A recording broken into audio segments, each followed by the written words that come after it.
olunaku olwaleero amanya n'eddoboozi mpitibwa Olivia Katende. Olunaku olwaleero tuli wano ku kitebe ng'abantu bali mu kunona mpapula okunona n'okuzaayo. Oba mubala bagazi bangi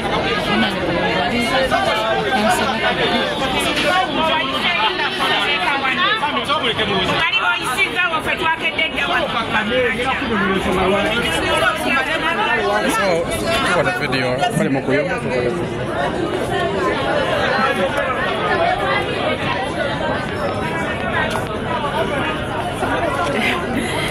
kansala abange abo be mulaba abo mubalabiranga ddala.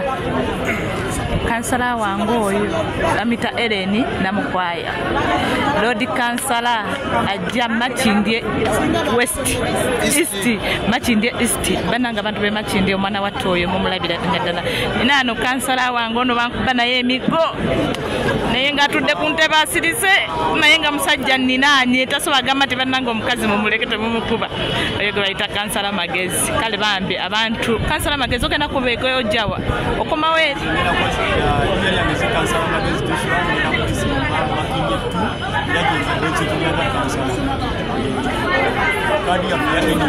okomawo ku kadi yaffe NUP okomyewo ginona bananga oyo kansala nali naye nsobola okuba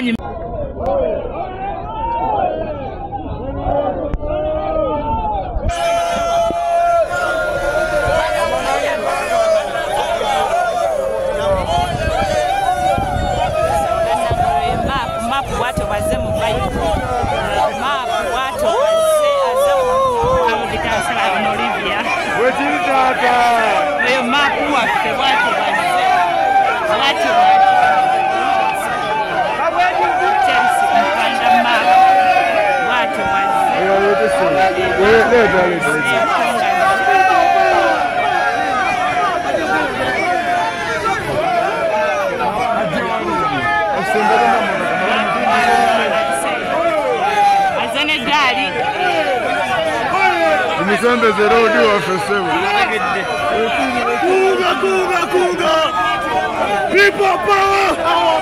People power!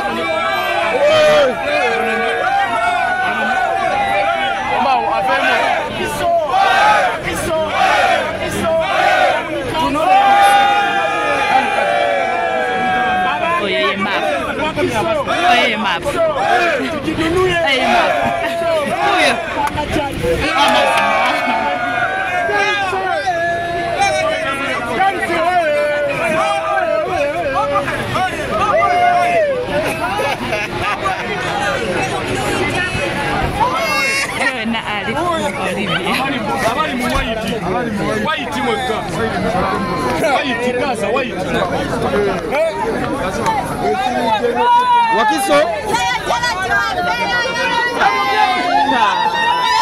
Wakiso mabu midi ya kaweju mira mabu tumulese alogalo tumulese mabu tumulese alogalo mabu tumulese alogalo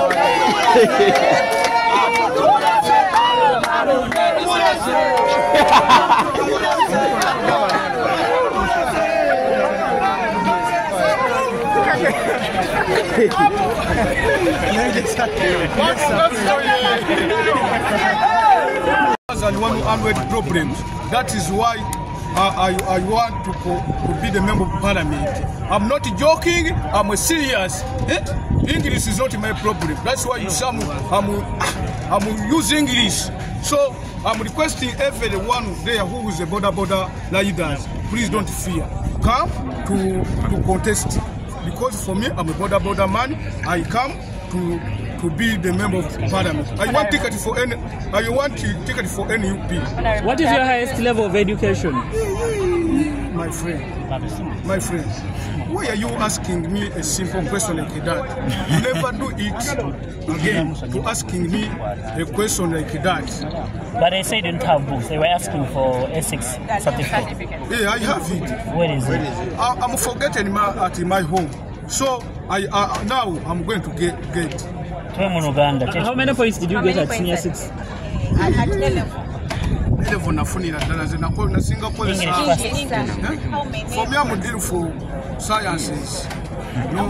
Mitiana South, Honorable Wafatose. omukulu gwe bayita Honorable Frederick Kintu atuuse okujja okukima empapula.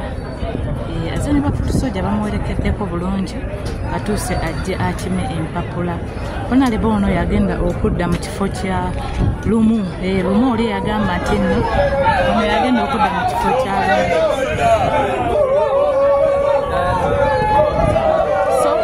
Abantu b'Emityana South Lumu wali eriwe yakolera ebintu eby'ekisiru. Honorable ono wagenda okudda. Oyo Honorable Isaac Tomusange agenda okujjawo ku ba Mityana North. Mityana North batugamba abantu abasinga bwe muwulira Mityana mumanyizaake. Naye Mityana mulimu Mityana North, ne mubaamu ne Mityana South, ne mubaamu ne municipality eyazaake ne Busujju. Byonna bigendera mu Mityana. Kati Mityana North bagenda kujjayo omusajja gwe bayita Tomusange.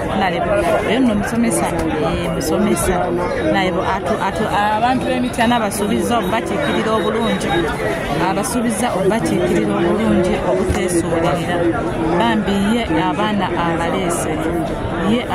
abaleese atulaze nti w'amaanyi ku gulawundi ye wuuyo alaze nti nno amaanyi agayina nga Mityana North. Honorable Tomusange Isaac t-shirt zizo.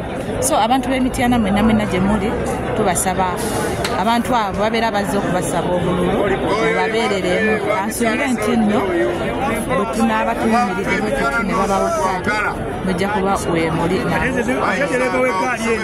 wuuyo driver w'eggaali ya musomesa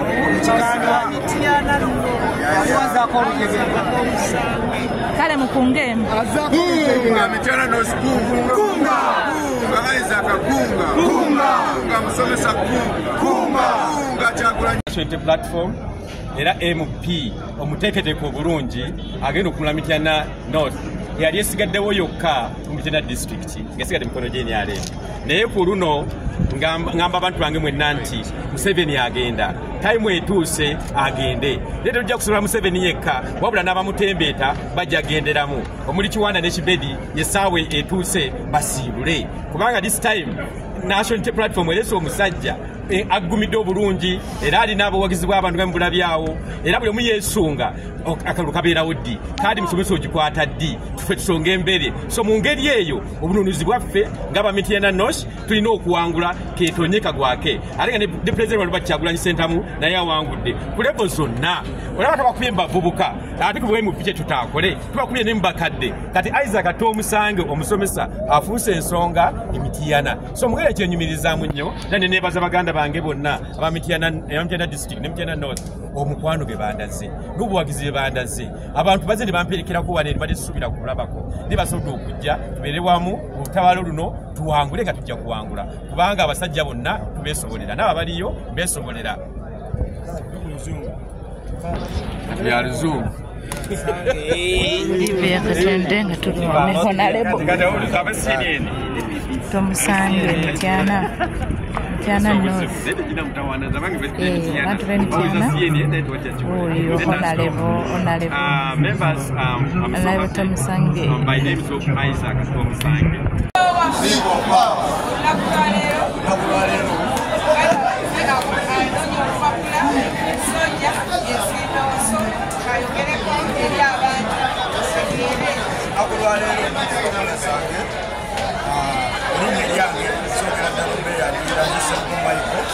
Ogenda kwesimbawo nvuganye okulembeze bw'egombe nga kansala oba C5 agenda kutwala emiruka emiruka egyo omukaaga mulimu Matugga tugenda Essanga tulinamu Nasse tugenda Kavule netujja Mwerere tusembeyo na Wambale. So baganda bange kunga Mityana kunga Mityana kunga chikandwa kunga bulera kunga kalangalo kunga chakulanyi kunga musomesa kunga unalebona bosa kunga mitiana tuwangule kunga tuja kuwangula kunga Museveni tumutwala kunga mitiana yona yafe kunga na bosa oye musomesa tamusange oye mitiana oye sake oye Honorable Bossa, fenga abe mitiana eri sausi kubanga inobo otwalayo tukulinze era tukulinze n'obumalirivu otusubira tukolera kifenga abe mitiana sausi eri Honorable lumu oyo wenga member of parliament mitiana ekibuuzo ekyo ekisokera ddala abantu baffe tebagala bingi ekisokera ddala bagala kuweereza nakubabeera so ngenda kwawukanako ne bana abalala ngenda kuba mwetowaze ngenda kubaweereza mu mazima so sigenda kubanga bana abalabe mulonda n'agenda walaba ekisanja kinaatera okuggwako n'abaleetera esepiki bana esepiki temuzigaana muzitwale naye mulabanga abakubi omugongo mugamba addeyo gy'abadde yeekwese bisalawo kale tukulinze ffe ab'emitiana mu Rwanda tweyanze kale bana effe nga tugenda nalebesibona ananyeeva kulaba naawe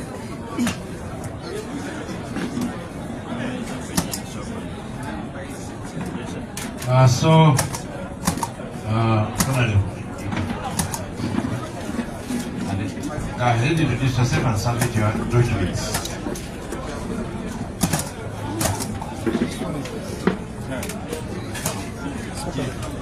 Good afternoon to you, Honorable Commissioners. My name is Pedro Seguno.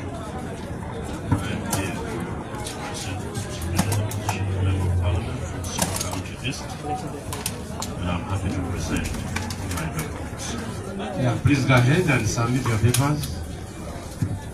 First is I am keeping them together.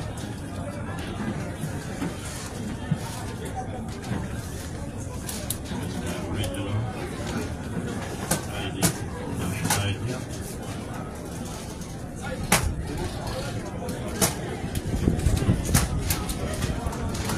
The original.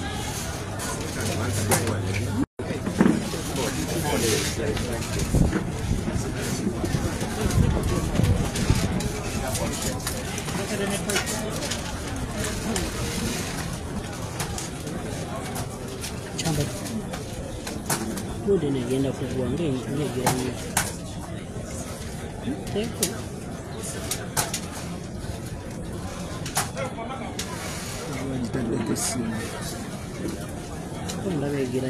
Just for the moment. That's the way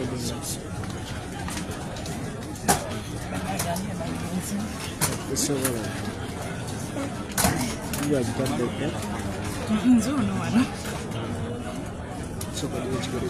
The last original.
onaddiridde Honorable Sseggona ye Honorable Kintu Frederick azze okuggyawo olumu oyo yazze mu kifo kya lumu yagenda okuggyawo Honorable Lumu ab'Emityana South omubaka waffe wuuyo omubaka waffe wuuyo abantu b'Emityana yonna yonna